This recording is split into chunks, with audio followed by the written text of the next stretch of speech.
Week 15 of the fantasy baseball season, and here's a few pitchers I look to sell and trade this week. The first guy, Zach Cowan of the Arizona Diamondbacks. So Zach Cowan, he's been pretty solid this season here for a poor Arizona Diamondback team. On the season, 102 thirds, 5-2 record, 75 hits, 37 earned runs, 28 walks, 96 strikeouts, 10 quality starts, a 3.31 ERA, and a 1.02 whip. And over the last few weeks here for Cowan, he's been one of the best pitchers in fantasy baseball. 13 2/3, 1-0 record, 2 runs, 2 walks, 12 Ks, 6 hits, 2 quality starts with a 1.32 ERA and an 0.59 whip. So right here, Cowan, we know he plays in a tough division in the NL West with the Giants, the Los Angeles Dodgers, obviously in the San Diego Padres, but he's held his own, especially the last 2 starts here is Cowan versus San Francisco and the Nationals, and his next startings tonight as well versus the Giants. So the last few games here for Cowan: July 8th versus the Rockies, 5 innings, no decision,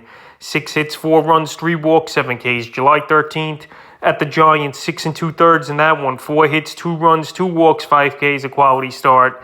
And July 22nd versus the Nats, 7 innings, got the win, 2 hits, no runs, 7 Ks, a quality start. So the last 3 out of 4 outings, he's had quality starts here.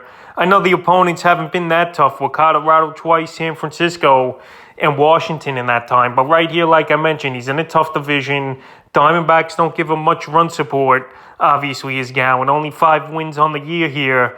And everything else is pretty good. But right now, while he's on another level the last few weeks here and pitching great, I would sell him high. I'm not just going to dump him off for anything, but I think you could get a good bat in a deal here for Zach Cowan. And like I mentioned, he's not going to get many wins. He'll get you some quality starts and a decent ERA. But I think right now his stats are good the last few weeks, but they're not going to stay the same when he gets a little bit of tougher competition. So right now, if I could get a good bat for him in a 1-for-1 deal, this would be the time to do it. The next guy, David Robertson of the Chicago Cubs. So Robertson, he's had an amazing bounce-back season here after the last few seasons with injuries and just not being productive in the major leagues here. Robinson's turned it totally around here with the Cubs. 39 1/3, 3-0 record, 14 saves, 20 hits, 8 earned runs, 19 walks, 50 Ks, 5 blown saves though, but a 1.83 ERA on the season and a 0.99 whip. And over the last few weeks here, 5 innings, 1-0 record, 2 saves, 2 hits, 2 walks, 5 Ks, a 0 ERA, and an 0.80 whip. So right here, he's pitching great, no doubt about it. But the thing is here with Robertson, a lot of rumors that the Cubs are probably going to trade him. And he most likely is going to get traded, in my opinion, here is David Robertson. Because the Cubs, they're out of it. He's a rental this season, only signing a 1-year deal in the offseason here with the Cubs.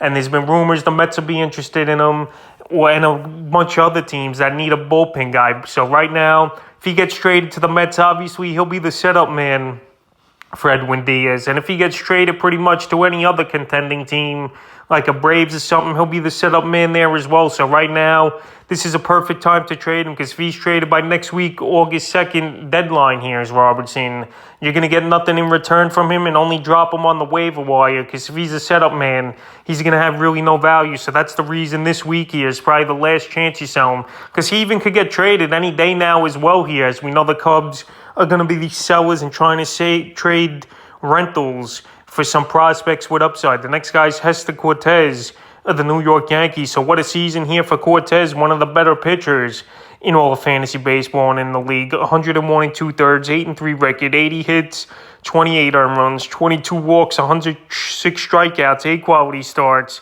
2.48 ERA, and a 1 whip. So Cortez, he's been great this season. He's made the All-Star team, and he's on the best team in Major League Baseball, no doubt about it, with this Yankee team. And then over the last few weeks here, 13 innings, 1-0 record, 10 hits, a run, a walk, 11 Ks, 2 quality starts, 0.69 ERA, and an 0.95 whip. So right there, those numbers are off the charts here for Cortez.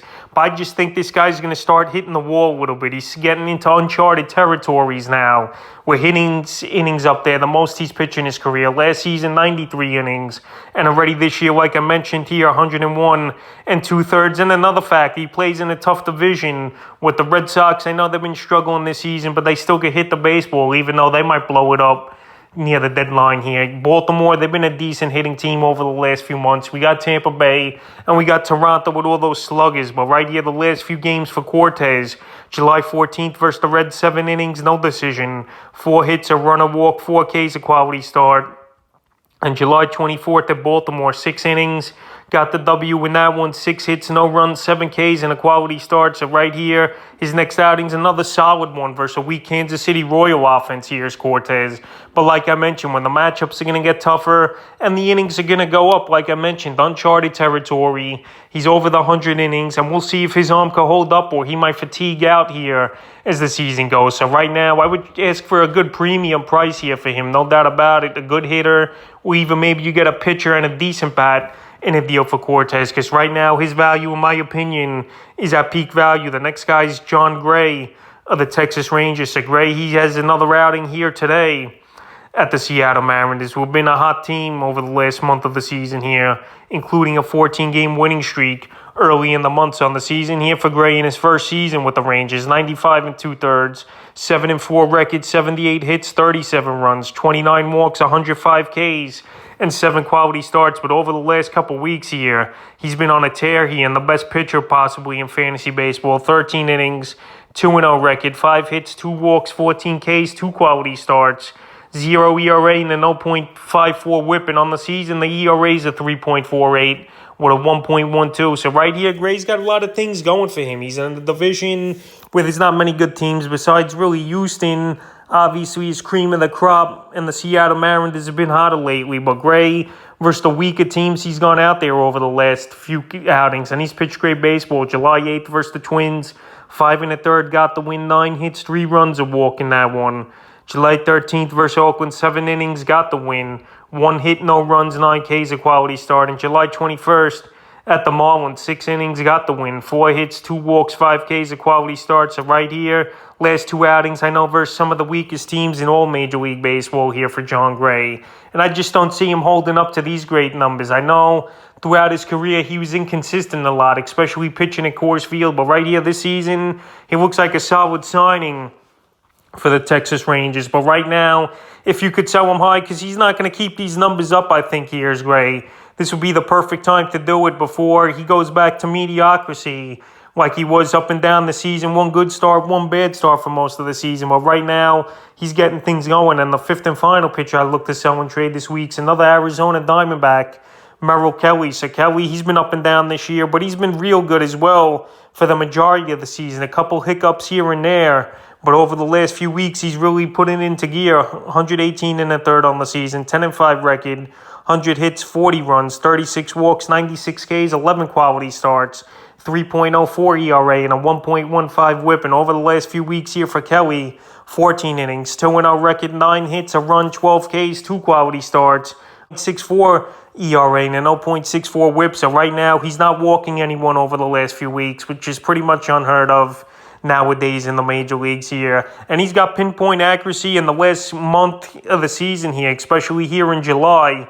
He's really pitching great baseball. July 11th at San Francisco, 7 innings, got the win, 5 hits, 2 runs, 2 walks, 4 Ks, a quality start. July 17th at the Padres, 6 innings, got the win, 6 hits, a run, 5 Ks, a quality start. And July 25th versus the Giants, 8 innings, got the win, 3 hits, no runs, 7 Ks, a quality start. So right now, 5 quality starts in a row, and 6 out of 7 ball games he started with a quality start. Here's Kelly. And right now, he's the top-ranked pitcher over the last few weeks here. So right now, while he's sky high in the rankings here, this is a perfect time to sell him high, and I think you could get a 2-for-1 deal, honestly, for him, is Kelly. Maybe a decent pitcher or a closer and a hitter in a deal for Kelly. Because like I mentioned with Cowan early in the video, he's in a tough division, even though he's mowed through some of these teams like the Giants and Padres over the last few weeks here. And also, he's on a team that's not going to give him much run support, even though he is 10-5, but he's nearly had to pitch perfect ball games where he's only given up 1 or 2 runs a lot this season. But right now, with those factors against him and him pitching great baseball, I think you could get a decent package deal or a great 1-for-1 deal, him for one of the top hitters in fantasy baseball right now. So that's a few pitchers I look to sell and trade here for Week 15 of the fantasy baseball season.